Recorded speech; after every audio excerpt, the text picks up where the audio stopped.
clearly made an attempt to play the ball. It has to be offside. It has to be. Absolute nonsense. It was a clear penalty.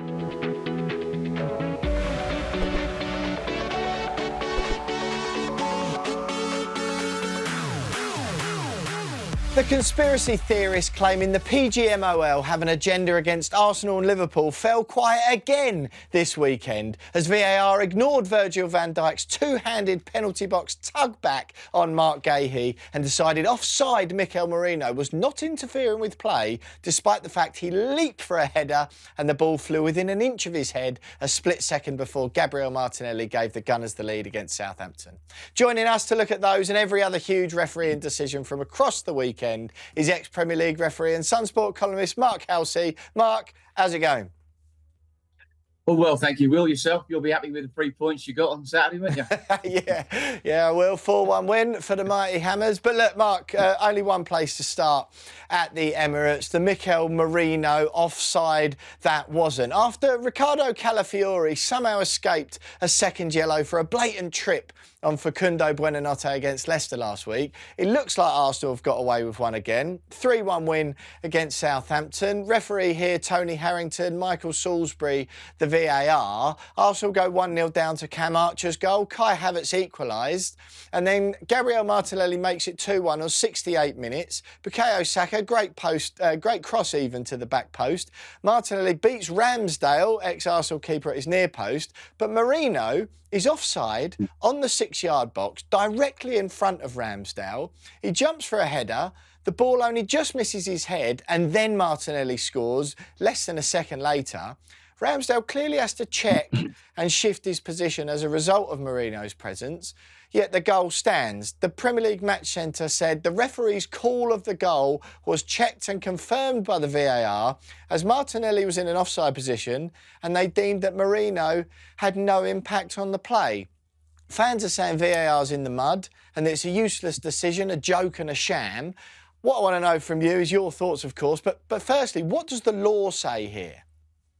Well, I have to say, Will, I thought it was offside because, like you say, you're offside if you challenge an opponent for the ball or clearly attempting to play a ball which is close when the action impacts on an opponent, making an obvious action which clearly impacts the ability of an opponent to play the ball. So if you're looking at Law 11 offside, technically he was offside because he did challenge for the ball, he did go and jump and then duck to his head, and then it clearly impacted on Aaron Ramsdale because, like you say, he thinks he's going to make that challenge. Obviously, win the ball, but he ducks at the last moment and then leaves it for Martinelli. So for me, I think that should have been disallowed, that goal, because it was clearly offside. He clearly made an attempt to play the ball. It's yet another one of those, Mark, it appears, where I was expecting you to say one of your favourite words, subjective. But what I want to, that sort of frustrated me about this one the most, is that the goal that was disallowed for Bournemouth at Leicester, Lewis Cook's free kick, it appeared to go straight in, but Evan Nilsson went for the header, and then it was disallowed. The ball, arguably, to be fair, was closer to Evan Nilsson's head. But I don't understand. It was so close to Merino's head, it clearly affected Ramsdale's decision-making.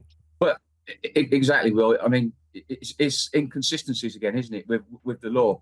And for me, he clearly attempted to play the ball. Absolutely clearly attempted to play the ball. So, for me, the goal should have been disallowed. And obviously, it stays at 1-1. It's a massive moment in the game. Yes. I mean, for Southampton, because obviously they're struggling at the moment, coming up from Championship, and Russell Martin wants every point, and who knows? Who knows? It was a big moment in the game. Absolutely. I know Arsenal went on to win 3-1, but as it was the goal that put them 2-1 up from being 1-0 down, you're correct. I mean, the match centre at the Bournemouth game that I mentioned there said the referee's call of no goal on field was checked and confirmed by VAR, deeming Evan Nilsson is in an offside position and attempted to play the ball. I honestly would say there was it was less than a foot away from Merino's head, and it was closer to Evan Nilsson's, but I don't understand how maybe sort of 20-odd centimetres difference it makes such a difference. He clearly attempted to play the ball. Clearly attempted to play the ball. And it impacts on Aaron Ramsdale because he thinks he possibly could. He sets himself for that header. It has to be offside. Has to be. Right, Mark, Virgil van Dijk at Crystal Palace. Crystal Palace 0, Liverpool 1. Referee here, Simon Hooper. VAR, David Coote. Eberiche Eze, excellent cross. Maxence Lacroix header, which Alisson done well to punch away.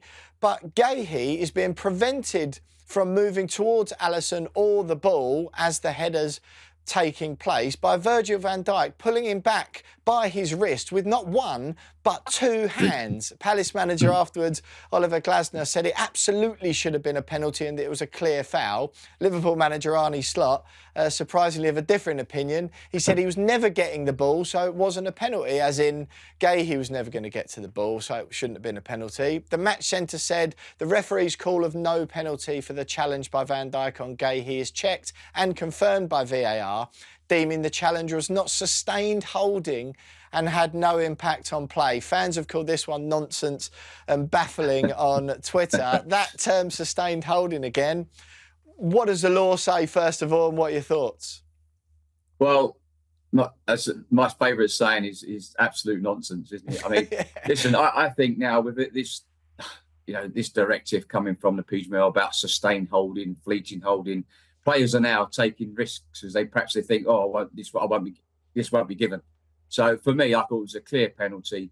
I mean, Simon Hooper, did he have a good viewing angle? Was he blocked by some of the players? But that's what VAR's there for. For me, I thought it was a clear holding offence, and VAR should have come in. I think it was David Coote, wasn't it, that was VAR. He should have come in on that and recommended a view. I think recommended a view. We know what's going to happen. I think the penalty would have been given. I think it was a clear penalty. Yeah. So, I mean, this sustained holding, this fleeting holding, or what is that about, Mark? It didn't impact on the play. Of course, it impacts on the play because then he's going to challenge the keeper for the ball. Yeah. So, of course, players now are running the risk now of holding offences in the box because they're saying it's got to be sustained holding. So they're doing it 1, 2, 3, and then letting go. Well, that 1, 2, 3, it stops when a player's going at pace. It's stopping that player from making a movement towards the ball. For me, it should have been given. Yeah, the couple of weeks ago we saw, Mark, West Ham against Chelsea, Crescencio Somerville it was, and Wesley Fofana tugged him back, albeit that was only with one hand rather than the two Van Dijk used. But this sustained holding came up again. It feels a bit like the terms soft and low bar to me, which you don't like, which I've been talking about over the last few episodes. But does Arne Slot have a point? Does it matter that Guehi may not have got to the ball, just briefly? It doesn't matter. We see players that are tripped in the penalty area where they've played the ball forward. They're not going to get to the ball, but the defender fouls the attacker and the penalty's given. It shouldn't make any difference about whether he gets to the ball or not. It's a foul in the penalty area. A penalty should have been awarded. I mean, all this nonsense of high bar, low bar, soft. There's no such thing in Law 12, fouls and misconduct. Players, as I said before, players are now doing are holding players because they think they're going to get away with it because they're not holding them long enough. And just to clarify, Mark, there's no mention of sustained holding in the rules, is there? Is this another PGMOL directive, as you mentioned? Yeah, well, yeah. Obviously trying to find a little bit of inconsistency, but to stop this, we've got to start giving them. Yeah. Because players are going to hold all day long. Yeah, those Liverpool and Arsenal fans convinced that the PGMOL want Manchester City to win the league. I haven't seen as many of them out in force this weekend. Right, Mark, let's go to Merseyside. Everton 0, Newcastle 0. The referee, Craig Pawson, at this one. Chris Kavanagh, the VAR. Now, 2 penalties or potential penalties in this game. One of them, James Tarkowski, pulling almost like a judo move on Sandro Tonali, and what I can only assume, Mark, do you agree is one of the most blatant penalties ever given? Anthony Gordon at his old club obviously misses the spot kick, but then later on, Dan Burn absolutely clatters into Dominic Calvert-Lewin after Calvert-Lewin's first shot was saved by Nick Pope, and then Calvert-Lewin's going for the rebound. Sean Dyche, Everton boss, says anywhere on the pitch it's a foul. Dan Burn's interrupted Dominic's attempt to score, and if his leg wasn't there, Dom can have a shoot at goal from close range, and VAR didn't even look at it. Newcastle legend Alan Shearer says he didn't think it was a penalty. What do you make of this one? Yeah, listen, I thought the one by Tarkowski, I thought that was absolutely nailed-on penalty holding. I mean, he's wrestled him to the ground. And my main concern is the referee, Craig Pawson. Why has he not seen that? Why has he not seen that incident? It's clear. And when I analysed Craig Pawson in that incident, he's not looking at the ball. He's not reading the game. He's looking at Jacob Murphy, who's going to cross the ball into the box. You don't need to look at Jacob Murphy or the ball. The ball doesn't commit offence. So he's looking at Jacob Murphy. There's not a defender around him. So that ball's going to go into the danger zone, into the penalty area, into the box. That's where he should be looking. And then if he's looking there, he picks it up and sees it and gives a penalty. It should not have had to go to VAR. I suppose at least with that one that the VAR intervenes and makes the right decision. So there's the most right decision in history, because it was quite the challenge from Tarkowski. But go on, what do you think of the second one? The Dan Burn. Listen, I when I first saw that, I thought that's a penalty. But when you see it again, and that's why we see VAR. I mean, Craig Pawson, he's not going to guess. He can't really tell if that's a penalty or not. If he does give it, he's guessing. I thought it was, to be fair. But then when I see it again, you can clearly see that Dominic Calvert-Lewin has made contact with the back of Burns. Was it Dan Burn? Yeah, Dan Burns' calf. So listen, Dan Burn didn't make any challenges. He's got in front of the player, and Dominic Calvert-Lewin has made contact with him. So I thought that was the correct decision, I have to say. Yeah, and not a penalty. That is one of those ones that feels a little bit more like Dyche anywhere else on the pitch. That likely gets given as a foul, and if Burns' leg isn't there, but it wasn't sort of a trip, was it? That one I would have probably forgiven you, call it subjective. But look, Mark, right, we're going to wrap up with a little bit of a new feature on the Whistleblower. We're going to just do some quick fire decisions on some decisions that maybe didn't impact games quite as much, or maybe weren't as controversial. So I want maximum from you. 10 words for each answer on these ones. So first of all, should Nicholas Jackson have been sent off at the end of Chelsea versus Nottingham Forest when he appeared to slap Morato and was already on a yellow card? Yeah, you could argue he was very lucky. VAR looked at the incident and deemed it there was no acts of violent conduct. So he was very fortunate. Do you agree with that?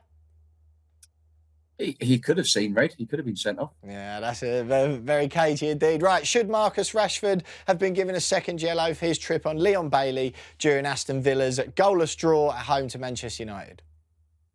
I thought Rob Jones is having a very good season. I thought he got the two cautions the wrong way round. I didn't think the first one was a caution. It was a careless challenge. Second one was a definite caution. So he'd already been cautioned, Rashford, he should have gone for a second yellow card. Absolutely. Should Leicester have been awarded a penalty when Steffi Mavridi's cross connected with Ilya Zabani's hand when his arm was away from his body somewhat? Yeah, his arm was in an unnatural position and he moved his arm towards the ball. I thought Leicester should have had a penalty. Can James Ward-Prowse have any complaints for his second yellow card for grabbing the ball back on the floor with his hand as Nicholas Jackson was trying to break?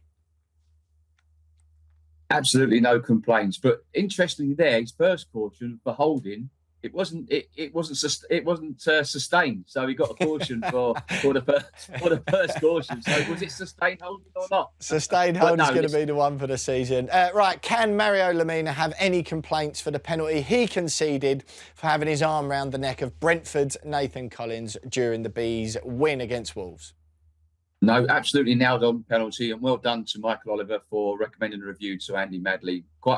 Wasn't quite sure why Andy Madley didn't pick it up in real time. He's looking straight at the incident. Yeah, and final one, Mark. Are you seeing consistency when it comes to delaying the restart calls after Declan Rice and Leandro Trossard's red cards for the same offence earlier this season? Yeah, listen, if a player whacks the ball 50, 60 yards, they've got to expect a caution. I think if they just touch it a couple of yards, that's where we want to see referees manage situations. We're seeing far too many yellow cards.